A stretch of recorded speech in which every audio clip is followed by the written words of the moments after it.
If you really begin working with the art of remembering, self-observation in your daily life from moment to moment, soon become to realize that our egos actually govern our life, rule over our human machine in our body. What's up, everybody? It's Forrest with Glossy and Forrest, and in today's video, I'd like to share with you on really a deeper dive into what the I, the pluralized I, the ego, really is. A lot of people actually don't understand the intrinsic nature of the ego and how it's so much deeper than what is commonly presented in mainstream media. A lot of people will they'll associate, say, a guy that has a lot of vanity or pride, or it could be a female, but they'll say they have a lot of ego, meaning that could be one potential ego of thousands, tens of thousands, could be even more, depending on the person and their own particular karma.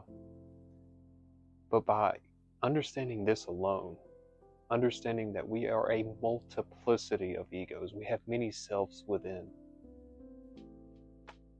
And this isn't something that's too far-fetched, right? Initially hearing this, you may be like, well, of course, that's kind of crazy. I associate myself as this person, right? AKA your name, your occupation, whatever that you may associate yourselves with. But to be honest, it's so much more deeper than that. We do have a personality, but beyond the personality is the egos as well. And these are, they actually use the personality as a function to get what they want. And so when you realize this, you understand very, very quickly that we are actually a multiplicity, that we aren't actually just one self. And another way you could look at it is we have many selves within, many people within ourselves. And this is even much deeper into it, because this is understanding our psyche on a deeper level. And this really comes from the Gnostic tradition of Samael and Veor, a Gnostic tradition that I study extensively. And then you match that with practical application. And the practical application is you observing yourself, seeing this, not only hearing it or reading it somewhere, but to apply it in your own life, to see it for yourself. And because having blind belief, you can go your whole life believing in something that never actually was true. And that is simply blind belief. And it actually gets you nowhere. And most people live their life in this sort of mentality, this approach, this perspective of life, without really applying the things that they hear practically in their own life. That's why, self-observation is absolutely fundamental for a radical transformation, a change to occur within yourself. And by working this, it's like a muscle. So I'm very deeply passionate about exercise. So if you're somebody who is into exercise, fitness, yoga, whatever the case may be, Pilates, me personally, I'm interested in weightlifting. Well, you'll realize, especially for myself, when I first started, I was very skinny and tall, 5'11". I was like 150 pounds.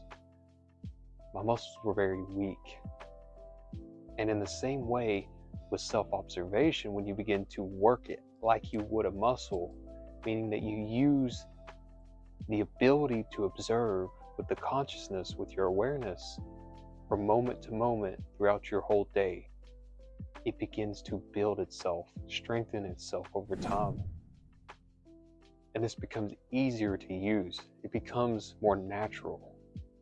And this is something I'm experiencing myself as I continuously work the muscle of self-observation, of awareness, and to be able to see and observe the many egos, the legion that is within myself. I'm able to analyze, break down, and to dissect and understand those many selves within. You may have never heard this before. and simply because it's not popular, nor do I think it actually will go viral. I don't think this information will go viral because we love ourselves too much. We love our pride, we love our envy, our gluttony, our laziness, our lust, our pride. We characterize ourselves as these things through our lens of perception.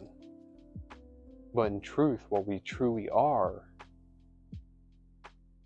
is what lies beyond all of these things, which is the essence, the soul, the spirit. This is what we really, really, truly are. And it's through a self-observation, elimination of those undesirable, inhuman elements within ourselves, infrahuman even. If you're familiar with Kabbalah and the Tree of Life, that's something we'll speak on in future videos as well, of a more understanding upon that. You'll come to soon realize that, there's a deep inner work that needs to be taking place. We truly want to experience peace, happiness, joy, fulfillment. These things are natural qualities, natural virtues of the soul. And they can 100% be experienced once we go inward. We see ourselves as we truly are. That we don't try to run away or try to more or less avoid the things that we need to see. This is known as the shadow self as well. I think in Jungian psychology, Carl Jung did a lot of great work, but specifically with the teachings of the Gnostic tradition and Samael Weor, a very highly elevated spiritual master who done this work, who lived it, who had his own gnosis of it. And that's really what you got to strive for, is your own particular gnosis, self-knowledge. And you do this through the works of self-observation, and so that you could see yourself through the lens of consciousness, and to be able to identify the many characteristics and selves that we have within. That's all I have for you guys in today's video. If you enjoyed the video, be sure to like it, comment below, letting us know what you thought about the video if you grabbed value. We would really like to have a dialogue, a conversation with you all. And with that being said, I hope you truly enjoyed it and you grabbed massive value, because that's what it really comes down to. And we'll speak very soon.